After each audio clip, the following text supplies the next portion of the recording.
Welcome to দাদার classroom. Class 10 অঙ্ক chapter 12 অর্থাৎ কোষে দেখি 12 পেজ নাম্বার 184।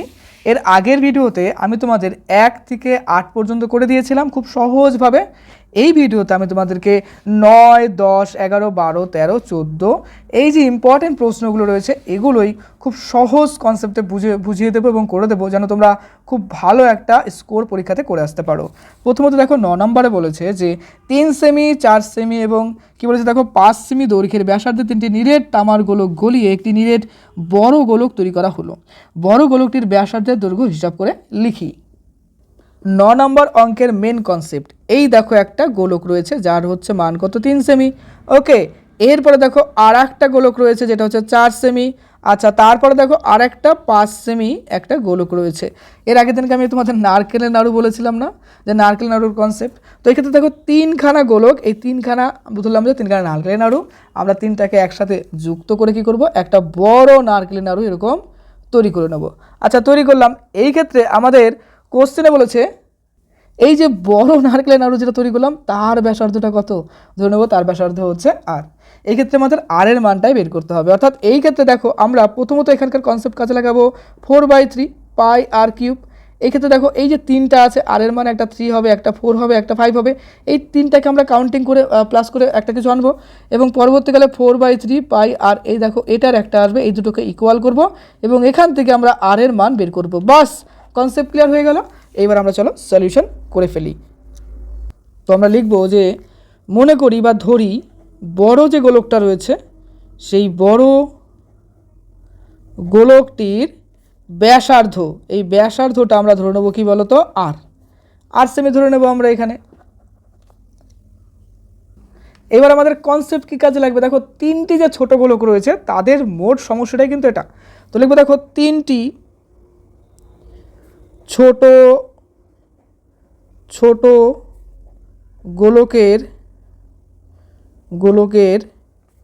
মোট আয়তন সমান সমান লিখব যে বড় গোলকের আয়তন।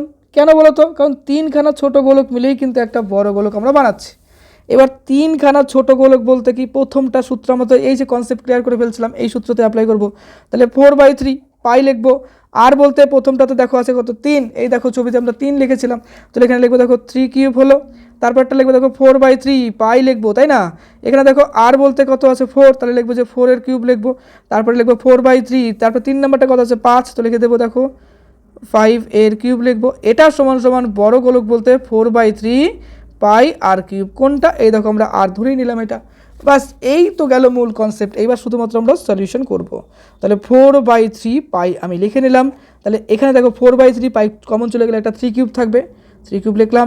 এখান থেকে 4/3 পাই চলে গেলে শুধুমাত্র আমাদের 4 কিউব থাকবে, লিখে দিলাম 4 কিউব। এখান থেকে চলে গেলে শুধু একটা 5 কিউব থাকবে, তো লিখে দেবো 5 এর কিউব। আর এই পোর্শন আমাদের 4/3 পাই আর কিউব থাকবে, তাই তো। এবার উভয় পক্ষে দেখো এই যে 4/3 পাই এটা আছে, তো এই বেসিক পার্ট অর্থাৎ দুটোই যেহেতু কমন পার্ট থাকবে না। এরপরে আমাদের চিন্তা করো, তাহলে আমাদের এখানে কি থাকছে, বাদে লিখলে দেখো 3 এর কিউব। তাহলে 3 এর কিউব মানে কি, 3 3 নয় 3 নং 27 চলে আসলো। 4 এর কিউব 4 4 16, 4 16 64 64। 5 এর কিউব 5 5 25, 5 25 125। এটার সমান সমান আমাদের আর কিউব আছে। তো বাদে লিখবো দেখো আর কিউব মানে কি, 3টাকে যদি আমরা সামেশন বা যোগ করি তাহলে আমাদের কত আসছে, চিন্তা করো 125, তারপর 64, তারপর আছে 27।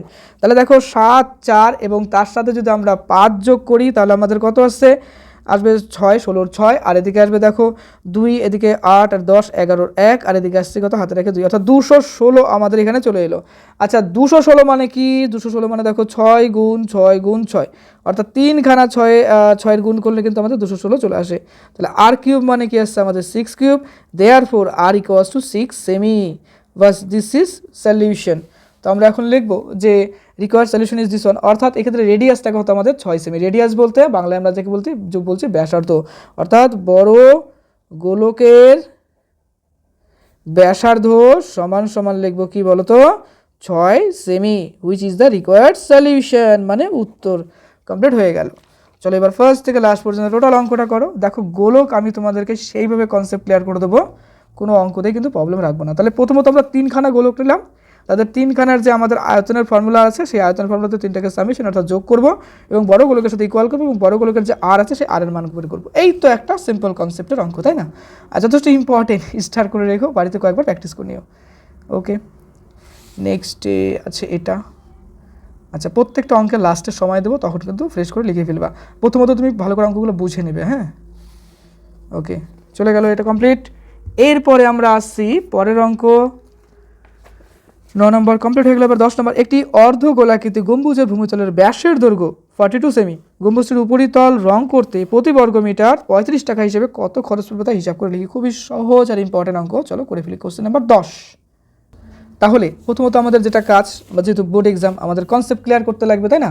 তাহলে 10 নম্বর কোশ্চেন যদি আমি কনসেপ্ট ক্লিয়ার করি, তাহলে প্রথমতই দেখো আমাদের যেটা ব্যাস রয়েছে, সেই গম্বুজের ব্যাসটা যেটা আছে, সেই ব্যাসটা কত আছে দেখো, 42 সেমি আছে। আচ্ছা, একবারই করে দিই না, কনসেপ্টও ক্লিয়ার হয়ে যাক, অঙ্কও হয়ে যাক। এত আছে আমাদের। আচ্ছা, তাহলে যদি আমরা বলি যে ব্যাসার্ধটা কত, তাহলে ব্যাসার্ধ যেটা আমরা কী লিখি বলো তো, আর লিখি, সেটা ইকুয়ালস টু 42 ডিভাইডেড বাই 2। তাহলে এটা ইকুয়ালস টু কত আসবে আমাদের? আসবে কিন্তু দেখো 21 আসবে, এটা ডেসিমি আসবে। আচ্ছা, এইবার গল্পটা হচ্ছে কোশ্চেনে একটা অন্য কিছু বলে রাখছে। দেখো এখানে বলছে যে প্রতি মিটার, কিন্তু কোশ্চেনে আমাদের হচ্ছে ডেসিমি, তাহলে এখানে আছে মিটার, তাহলে এই ডেসিমিটাকে কিন্তু এবার আমাদের মিটারে কনভার্ট করে নিতে লাগবে। ওকে, তাহলে এই যে দেখো 21 ডেসিমিটাকে যদি আমরা মিটারে কনভার্ট করি, আমাদের কি আসবে যে, আচ্ছা এখানে লিখে দিই আর ইকুয়ালস টু 2.1 মিটার। ওই যে বলছিলাম না, মিলিমিটার, ডেসিমিটার, সেন্টিমিটার, এই যে দেখো মিলি সেন্টি ডেসিমিটার, অর্থাৎ মিলিমিটার, সেন্টিমিটার, ডেসিমিটার, মিটার, এই যে এই ফর্মুলাতে কিন্তু আমরা 2.1 মিটার করে নিলাম, যেটা আমাদের সম্ভবত ক্লাস 5-6-এ সেইগুলো কিন্তু শেখানো হয়েছিল, তাই না? এইবার আমরা লিখবো দেখো গম্বুজের উপরিতলের উপরিপৃষ্ঠের ক্ষেত্রফল যেটা আছে সেটা অর্ধগোলক অবশ্যই হবে, যেহেতু গম্বুজের কথা বলেছে। গম্বুজ বলতে এইরকম একটা বিষয় কিন্তু আমরা চিন্তা করবো। তাহলে এই পোর্শনটা রং করতে হবে, তাহলে এর উপরিতলের যে উপরিপৃষ্ঠের যে ক্ষেত্রফল সেটা, তো এই ক্ষেত্রে আমরা লিখবো অর্ধগোলাকৃতি গম্বুজের কী লিখবো বলো তো, ক্ষেত্রফল, উপরিপৃষ্ঠের ক্ষেত্রফল। আচ্ছা, এই রিজিয়নটা কী হবে, এটা কিন্তু 2πr² হবে, তাই না? তাহলে 2πr² কত লিখবো, 2πr²। এখানে লিখবো 2 লিখবো, পাই বলতে 22/7, আর আর বলতে কি আছে দেখো, আর বলতে 2.1, তো 2.1 এর স্কোয়ার লিখে দিলাম। এই ফর্মটা আমরা পেলাম। ওকে, আচ্ছা এই টোটালটাকে এবার আমাদের ক্যালকুলেশন করতে হবে। চলো করে ফেলি। 2 × 22/7 ইন্টু লিখবো, দেখো এখানে লিখবো কি 2.1। আচ্ছা, এটা আমরা কাটাকাটিটা যদি পরে করি আমাদের একটু সুবিধা হতে পারে, কারণ এখানে দেখো একটা কনসেপ্ট কাজে লাগাতে হবে পরীক্ষাতে, তাই না? কারণ আমাদের টাইমের ব্যাপার আছে পরীক্ষাতে। 35 মিটার বলেছে না, দেখো এই যে 35 টাকা বলেছে, 35। এবার দেখো এখানে কিন্তু একটা 7 আছে, তাই না? এই দেখো কনসেপ্টটা দেখো, 7 আছে, তো 35 কিন্তু 7 দিয়ে কাটাকাটি যাবে, তার জন্য আমরা এখানে কাটবো না, একদম ডাইরেক্ট করে দেবো যে প্রতি বর্গমিটার 35 টাকা হিসাবে রং করতে খরচ হবে। তাহলে কি লিখবো, 35 মাল্টিপল অফ এই যে এটা যেটা আছে 2πr², এটা অর্থাৎ 2 × 22/7 ইন্টু লিখবো দেখো 2.1, এর কি আছে স্কোয়ার, তাই না? তাহলে আমরা এখানে স্কোয়ার বলতে দুটো লিখে দেবো, 2.1। এইবার দেখো এই যে এটার জন্য আমি কিন্তু ওখানে কাটাকাটি করলাম না, ক্যালকুলেশনের সুবিধার্থে। তাহলে 5×7 কত হচ্ছে, 35। তাহলে দেখো সবগুলো উপরের পোর্শন থেকে যাচ্ছে, অর্থাৎ 5 × 2 = 10, আর এই যে দেখো 22 আছে, তাহলে এখানে আমাদের আসছে কত বলো তো, 220 আসছে, রাইট? 2.1 ইন্টু লিখবো 2.1। তাহলে এটা ক্যালকুলেশন করলে আমাদের কত আসছে দেখো, 970.20 টাকা। অর্থাৎ আমরা বলতে পারি এখানে যে যদি আমরা টাকা পয়সা করি, তাহলে কী হবে দেখো, 970 টাকা 20 পয়সা। এখানে 0.0 পরে 0 আমরা নিতেই পারি, এত টাকা, বাস এটাই কিন্তু আমাদের সলিউশন হয়ে গেল। তাহলে খুব সোজা অঙ্ক ছিল। চলো অঙ্কটা করে ফেলো, খাতার মধ্যে ফ্রেশ করে লিখে ফেলো। 10 নম্বর কমপ্লিট হয়ে গেল। এবার আমরা চলো 11 নম্বর করে ফেলি। 11 নম্বরে দেখো বলছে যে একই ধাতুর পাত থেকে তৈরি দুটি ফাঁপা গোলকের ব্যাসের দৈর্ঘ্য যথাক্রমে 21 সেমি এবং 17.5 সেমি। গোলক দুটি তৈরি করতে যে পরিমাণ ধাতুর পাত লেগেছে তার অনুপাত নির্ণয় করি। খুবই সোজা অঙ্ক আর খুবই ইম্পর্টেন্ট অঙ্ক। প্রথম গোলকের, হ্যাঁ, প্রথম ফাঁপা গোলকের ব্যাস, এটা কত দেওয়া আছে আমাদের কোশ্চেনে, দেওয়া আছে কত, 21 সেমি, 21 সেমি। আচ্ছা, প্রথম ফাঁপা গোলকের ব্যাসার্ধ, তাহলে এটা লিখব 21 ডিভাইডেড বাই 2 সেমি, কোনো কনফিউশন নেই, রেডি হয়ে গেল। এবার দেখো দ্বিতীয় যেটা আছে, আচ্ছা প্রথম ফাঁপা গোলকের আমাদের যেহেতু এখানে বলেছে কি বলতো যে গোলকটি তৈরি করতে কত তোমার পাত লাগছে, অর্থাৎ কতটা পাত লাগছে, তার জন্য আমাদের এখানে এই যে সমগ্র তলের যেটা ক্ষেত্রফল আছে সেটা লিখতে হবে যে প্রথম ফাঁপা গোলকের সমগ্র তলের ক্ষেত্রফল তাহলে এটা সমান সমান হবে দেখো 4 পাই আর স্কোয়ার বলতে 21/2 সেমি, এটা বর্গ সেমি, এটা লাগে তো লিখবো এত সেমি হয়ে গেল। এবার আসছে দ্বিতীয় যেটা আছে, দ্বিতীয় ফাঁপা গোলকের ব্যাস, এটা কত দেওয়া আছে কোশ্চেনে আমাদের, দেখি কোশ্চেনে কত আছে, এটা 17.5 সেমি, 17.5 সেমি। আচ্ছা, তো দ্বিতীয় ফাঁপা গোলকের ব্যাসার্ধ, তো এটা কত হবে, এটা সমান সমান আমরা লিখতে পারি দেখো 17.5 ডিভাইডেড বাই 2, এটা হবে কি সেমি হয়ে গেল। এবার দ্বিতীয় ফাঁপা গোলকের সমগ্র তলের ক্ষেত্রফল বা কতটা পদার্থ লাগবে তৈরি করতে সেটা, হ্যাঁ, সমগ্র তলের বা বক্রতলের ক্ষেত্রফল যাই বলো না কেন, কারণ গোলকের ক্ষেত্রে তো সেমি থেকে যাচ্ছে, তাহলে এটা কী হবে দেখো 4 পাই লিখবো আর এদিকে লিখবো দেখো 17.5 ডিভাইডেড বাই 2 সেমি। এবার বলেছে কি কোশ্চেনে আমাদের একটা সুন্দর কথা বলেছে যে এই ধাতুর পাত, অর্থাৎ আচ্ছা কোশ্চেনটা দেখি ওইটা দূরে আছে এইখানে, আচ্ছা তো তুমি গোলক দুটো তৈরি করতে যে পরিমাণ ধাতুর পাত লেগেছে তার অনুপাতটা বের করতে হবে, তাই না, যে পরিমাণ ধাতুর পাত লেগেছে তার অনুপাত, অর্থাৎ এই দুটোর আমরা কি করে দেবো অনুপাত বের করে দেবো, অর্থাৎ এটার অনুপাত এবং এটার অনুপাত বের করে দিলে কিন্তু আমাদের অঙ্ক কমপ্লিট। চলো লিখে ফেলি, ধাতুর পাতের অনুপাত হবে, তাহলে প্রথমটাতে ছিল এটা, তো লিখবো দেখো 4 পাই 21/2 এর স্কোয়ার ইস্টু চিহ্ন দিয়ে লিখবো যেহেতু অনুপাত, তো লিখবো দেখো 4 পাই 17.5, এই যেটা পয়েন্ট ছিল, হ্যাঁ, ডিভাইডেড বাই 2 এর স্কোয়ার লিখবো, রাইট। এবার এটাকে বাই করে দেবো, তাহলে 21, ওকে। আচ্ছা চলো এখানে একটা দাগ দিন, এটা আসবে কি 4 পাই আসবে 17.5 আসবে, ওকে। আচ্ছা এখানে আসবে কি 2, আচ্ছা এটাতেও কিন্তু একটা 2 আসবে, এর স্কোয়ার আছে, তাহলে প্রথমত উপর নিচে কনসেপ্টে দেখো 4 পাই কেটে গেল, এখানে দেখো 2 এখানে আছে, এখানে কেটে গেল, তাহলে উপরে থাকছে আমাদের কত 21 ইন্টু 21 কেন স্কোয়ার আছে তার জন্য, আর এখানে 17.5 কটা আছে দুটো, তো 17.5 আমরা দুটো লিখে নিলাম। এবার চলো দশমিকগুলো উঠিয়ে নেই তাহলে সুবিধা হবে, ইন্টু দেখো 10 গুণ 10 কেন পাচ্ছি, এই যে দেখো 175 আর এদিকে কে আছে 175, তাহলে দশমিক সব উঠে গেল। এবার যদি কাটাকাটি করি তো দেখো 5 দুগুণ 10 2 আসছে, আর এদিকে দেখো আমরা যদি এটা 5 দিয়ে কাটি তাহলে 3 বার যাচ্ছে, 2 5 বলতে 35 আসছে, এটাকেও আমরা 5 দুগুণ 10 কাটবো, এদিকে আসবে 35 মানে 35। এবার 7 দিয়ে যদি এটা কাটি 5 7 35, এখানে আসবে কত 3 আসবে, এটাকেও যদি আমরা সেম কাটি তাহলে আমাদের এখানে আসছে 5, এখানে আসবে কত বলো তো 3, অর্থাৎ উপরের পোর্শনে আমাদের কত আসছে 3 3 9, আর এদিকে দেখো 3 3 9 3 3 9 2 টোটাল 36 আসছে, অর্থাৎ তাহলে মানে 3 × 6 অর্থাৎ 6 স্কোয়ার 36 লিখে দিই, আর 5 5 বসে অর্থাৎ 25 আসছে, অর্থাৎ উপরে আসছে 6 এর স্কোয়ার, নিচে আসছে 5 এর স্কোয়ার, তাহলে এই হচ্ছে আমাদের বিষয়, অর্থাৎ 36/25 এই হলো বিষয়। আচ্ছা অনুপাত বের করতে বলছে, তাহলে 36 ইস্টু লিখবো 25, এটাই কিন্তু আমাদের সলিউশন হয়ে গেল। ওকে কমপ্লিট। চলো ফার্স্ট থেকে লাস্ট পর্যন্ত সুন্দর করে খাতার মধ্যে ফ্রেশ করে লিখে ফেলো, ভিডিও পজ করো, ওকে। প্রথম পার্ট এটা হলো, তারপরে এটা আছে, লাস্টে আমাদের এটা সলিউশন চলে এলো, ওকে।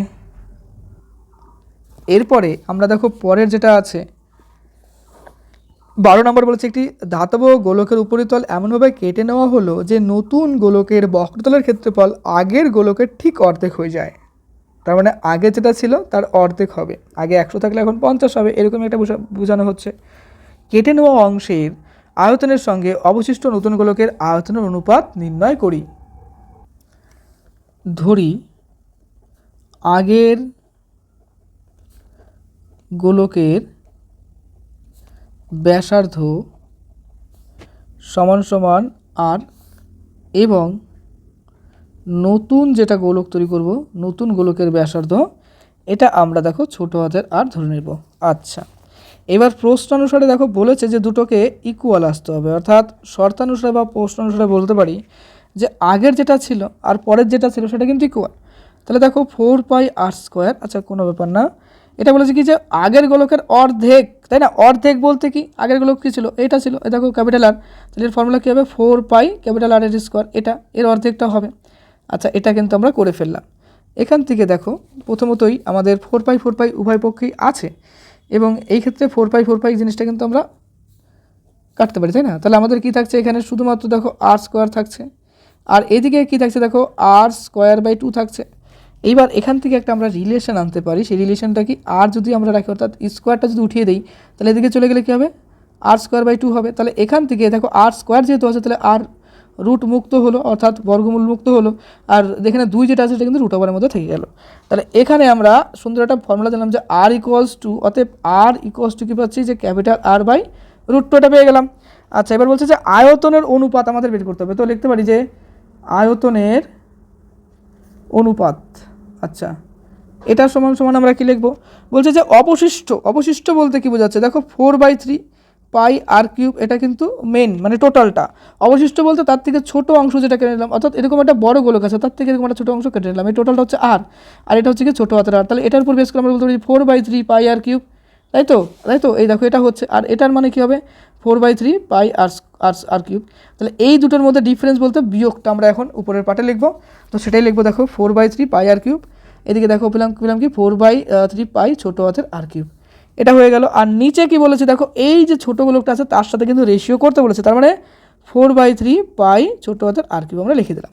এবার উপর নিচে দেখো লক্ষ্য করে যে সবার মধ্যেই কিন্তু 4/3 পাই কিউব কমন আছে, তো আমরা লিখে দেবো 4/3 পাই, এটাকে কমন নিলে পর আমাদের আর কিউব থেকে যাবে, আর এখানে ছোটো হাতের আর কিউব থেকে যাবে, আর এখানে দেখো 4/3 পাই থাকবে আর আর কিউব থাকছে, অর্থাৎ উপর নিচের এই পোর্শনটা কমন পার্ট, গ্যারচাং কেটে গেল।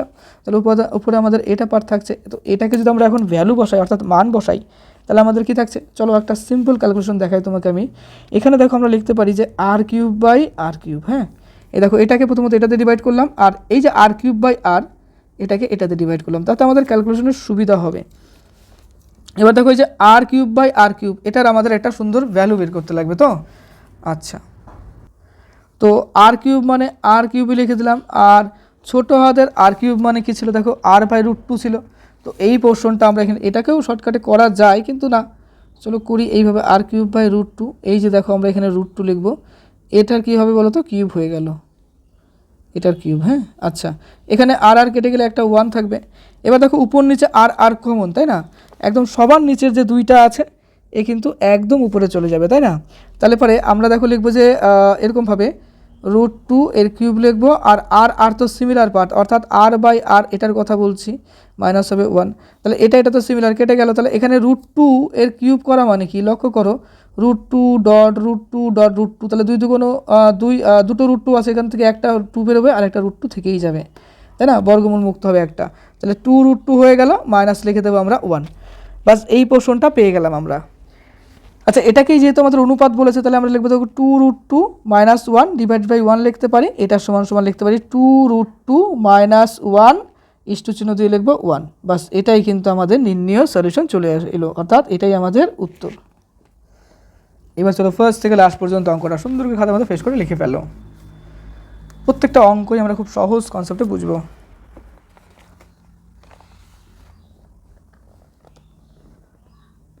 ওকে, লাস্টের পার্ট যাবে, এই যে হয়ে গেল কমপ্লিট। এরপরে আমরা 13 নম্বর কোশ্চেন করবো। দেখো বলেছে 14 সেমি দৈর্ঘ্যের ব্যাসার্ধ বিশিষ্ট একটি ভূগোলকের অক্ষটির বক্রতল 0.7 সেমি দৈর্ঘ্যের ব্যাসার্ধ বিশিষ্ট দুটি বৃত্তাকার ছিদ্র করা হয়েছে। আচ্ছা, করলো। ভূগোলকটির গোলাকার অংশের ধাতব পাতের ক্ষেত্রফল হিসাব করে লিখি। খুবই সহজ অঙ্ক, চলো আমরা করে ফেলি। প্রথমত লিখবো দেখো পুরো গোলকের ক্ষেত্রফল, তো আমরা লিখবো পুরো গোলকটির যদি ক্ষেত্রফল বের করি, ক্ষেত্রফল এটা সমান সমান আমরা 4πr² লিখতে পারি, তো লিখবো দেখো 4πr², এটা সূত্র, তাহলে 4 লিখবো, পাই বলতে 22/7, আর আর এর মান আমাদের কোশ্চেনে কত দেওয়া আছে, দেখি কোশ্চেনে কত দেওয়া আছে, এই অঙ্কটা কিন্তু ধাপে ধাপে করতে হবে, হ্যাঁ, তাহলে দেখবে কনসেপ্ট ক্লিয়ার হবে। দেখো এখানে 14 আছে, আচ্ছা 14 কি সেমি ব্যাসার্ধ মানে আর এর মানই 14 বলে দিয়েছে, তাহলে এখানে আমরা 14 × 14 লিখে দিলাম। আচ্ছা, 7 × 14, 2 বেরিয়ে গেল, তাহলে 4 × 8, 4 × 8 অর্থাৎ 2 × 44, 4 ইন্টু লিখতে পারি 44 মাল্টিপল 14, টোটালটা ক্যালকুলেশন করলে আমাদের আসবে কত? 4 4 16, 4 4 16, 17 176 ইন্টু আসবে 14, 2464 একক ছিল সেমি, তাহলে বর্গ সেমি হয়ে যাবে। আচ্ছা, এটা হলো কোশ্চেনে দেখো বলেছে যে দেখো 0.7 সেমি দৈর্ঘ্যের ব্যাসার্ধ বিশিষ্ট দুটি বৃত্তাকার ছিদ্র, যেহেতু বৃত্তাকার ছিদ্র বলেছে তার জন্য আমাদের এই ক্ষেত্রে কিন্তু বৃত্তের যে ক্ষেত্রফল হয় সেটা কিন্তু লিখতে হবে। ওকে, তাহলে বৃত্তের ক্ষেত্রফল কী হয়? পাই আর স্কোয়ার, তার জন্য আমরা কিন্তু এখানে পাই আর স্কোয়ার লিখবো। আবার চলো বুঝি, যেহেতু বৃত্তাকার ছিদ্র বলেছে তার জন্য কিন্তু বৃত্তের ক্ষেত্রফল অর্থাৎ পাই আর স্কোয়ার কিন্তু আমাদের এখানে নিতে হবে। তো লিখবো দেখো দুটি বৃত্তাকার ছিদ্রের ক্ষেত্রফল, তাহলে এটা কি হবে? 2 ইন্টু বৃত্তের ক্ষেত্রফল কি হয়? পাই আর স্কোয়ার হয়, তাই লিখলাম। তাহলে 2 ইন্টু 22/7, আর বলতে কি আছে এখানে? আর বলতে দেখো আমাদের কোশ্চেনে দেওয়া আছে 0.7, কবার লিখবো? দুবার, 0.7 দুবার লিখলাম। আচ্ছা আচ্ছা, কোথায় 0.7 আছে চলো আর একবার দেখে নেই, কারণ এই অঙ্কটা কনসেপ্ট ক্লিয়ার করতে হবে। দেখো 0.7 তো লিখলাম আমরা। এবার এটা যদি আমরা গুণ কাটাকাটি করি তাহলে আমাদের 0.1 চলে আসছে। দেখো 2 2 4, 2 2 4, তাহলে 44 ইন্টু লিখবো, এখানে দেখো সাথে সাথে পয়েন্ট, এটা করলে পরে 0.07 আমাদের চলে আসলো। আচ্ছা, 4 7 28 8, আর এইদিকে যদি আমরা গণনা করি 4 7 28 আর 30 অর্থাৎ 30 আমরা এখানে পাচ্ছি। এবার দশমিক কয়টা? এখানে দুটো আছে অর্থাৎ 3.08, এত কিন্তু আমরা বর্গ সেমি পেলাম। এবার আমাদের কোশ্চেনে কী চেয়েছে লক্ষ্য করো, এখানে বলছে যে ভূগোলকার অংশের ধাতব পাতের ক্ষেত্রফল। তো এটা করতে গেলে আমাদের এই যে দুটো বের করলাম, আমাদের সেই দুটোর মধ্যে বিয়োগফল বের করতে হবে। তো লিখবো যে ধাতব পাতের ক্ষেত্রফল ভূগোলকটির গোলাকার ধাতব ভূগোলকটির গোলাকার অংশের, কোশ্চেনে বলছে অংশের ধাতব পাতের ক্ষেত্রফল, তাহলে এটা সমান সমান আমরা যে দুটো পোর্শন পেলাম সেই দুটোর মধ্যে বিয়োগফল। দেখো এই যে অংশটা পেলাম, এই যে 2464, এটা লিখবো, এর থেকে বিয়োগ করব কোনটা? আমাদের লাস্টে যেটা পেলাম এই যে এই অংশটা বিয়োগ করে দেবো। তো চলো লিখে ফেলি, 2464 মাইনাস 3.08, তো বিয়োগ করলে আমাদের কত আসবে?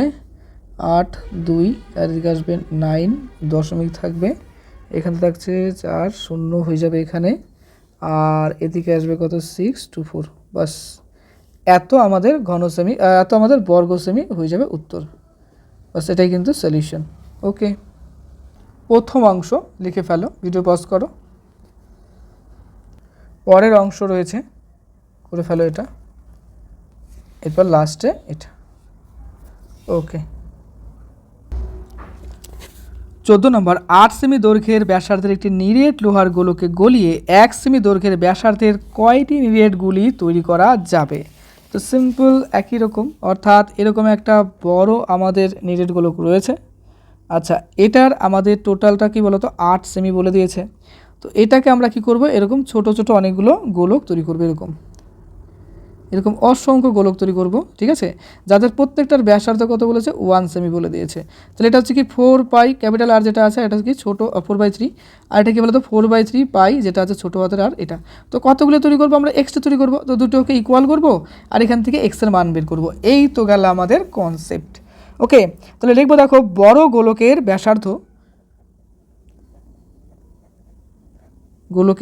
ব্যাসার্ধ যেটা আছে সেটা আমাদের কত দেওয়া আছে? 8 সেমি দেওয়া আছে, তো 8 সেমি লিখে নিলাম। এবার বড় গোলকের যদি বলি যে আয়তন, তো সেই আয়তনটা কত হবে? আমরা লিখবো দেখো 4/3 পাই আর কিউব, তাই না? তাহলে আর কিউব বলতে এখানে কি আসবে? 4/3 পাই লিখবো, আর বলতে 8-এর কিউব হয়ে গেল। এবার ছোট গোলকের ব্যাসার্ধ যেটা আছে এটা আমাদের বলে দিয়েছে কোশ্চেনে, এটা আর ইকুয়ালস টু কি আছে? 1 সেমি।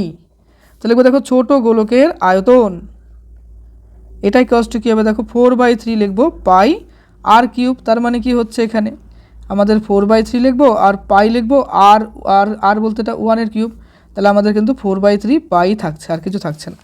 এইবার আমাদের কোশ্চেনে বলছে যে বড় গোলকটা গলিয়ে ছোট ছোট অনেকগুলো গোলক আমরা বানাবো, তাই তো? অর্থাৎ বড় গোলককে গোলাচ্ছি, তাহলে আমাদের এই ক্ষেত্রে লিখতে হবে যে বড় গোলকের আয়তন যেটা আছে সেই আয়তনটা কি হবে, সেই আয়তনটা কিন্তু সমান সমান লিখবো যে এক্সটি ছোট গোলকের মোট আয়তনের সমান। তো তার জন্য আমরা সমান লিখে দিলাম মোট আয়তনের সমান, আয়তনের সমান। আচ্ছা, যেহেতু আমরা এখানে এক্স লিখেছি তাহলে আমরা উপরে লিখে দিই যে এক্সটি ছোট গোলক, ছোট গোলক বলতে 1 সেমি, হ্যাঁ বলেছে যেটি এক্সটি ছোট গোলক তৈরি করা যাবে, বাস এটা কিন্তু আমরা প্রথমে লিখে দিলাম যে লেটাস কনসিডার। দেখ আমাদের এখানে কী করলাম যে এক্সটি ছোট গোলক তৈরি করে ফেললাম, আমরা কনসিডার তৈরি করে নিলাম, মানে ধরে নিলাম, কনসিডার করে নিলাম। তাহলে এখান থেকে বাদে লিখবো 4/3 পাই আর কিউব বলতে এই যে এই পোর্শনটা দেখো, এই যে এটা লিখবো 4 পাই 8 কিউব, এটা ইকুয়ালস টু দেখো এই যেটা পেলাম আমরা 4/3, তো এটাই লিখবো আমরা। দেখো লিখবো যে 4 এক্স ডট লিখতে হবে 4/3, আর এখানে পাই ছিল কারণ 1টা তো কিউব হয়ে থাকলো না কিছু, তো এটা আমরা লিখলাম। এবার উভয় পক্ষে তুমি লক্ষ্য করে দেখো 4/3 উভয় পক্ষে কমন আছে, তাহলে 8 কিউব সমান সমান আমাদের কিন্তু এখানে এক্স থেকে যাচ্ছে। এইবার দেখো বাদে লিখবো এক্স ইকুয়ালস টু 8 কিউব মানে কি বলো, 8 মাল্টিপল 8, তাহলে 8 ইন্টু 8 এটা কত আছে দেখো 8 8 64, অর্থাৎ 8 ইন্টু 64, 4 দেখো 4টা 32 2 আর 4 আর 6টা 48 আর 3 কত হচ্ছে 52, অর্থাৎ 51, আমাদের 512টি হয়ে যাচ্ছে। 512টি নিডেডগুলি তৈরি করা যাবে, লিখব 512টি নিডেড গুলি তৈরি করা যাবে, বাস সলিউশন কমপ্লিট হয়ে গেল। এবার প্রথম থেকে লাস্ট পর্যন্ত টোটাল অঙ্কটা খাতার মধ্যে ফ্রেশ করে লিখে ফেলো। ওকে, ভিডিও পজ করো, লেখো, তারপরে আসছি লাস্টের এই পার্ট। ওকে, এর পরের ভিডিওতে আমি পরের অঙ্কগুলো করে দেবো। চ্যানেলে নতুন হলে অবশ্যই সাবস্ক্রাইব করে দিও, আর এই অঙ্কগুলো কিন্তু রেগুলার প্র্যাকটিস করো। খুব ভালো থেকো।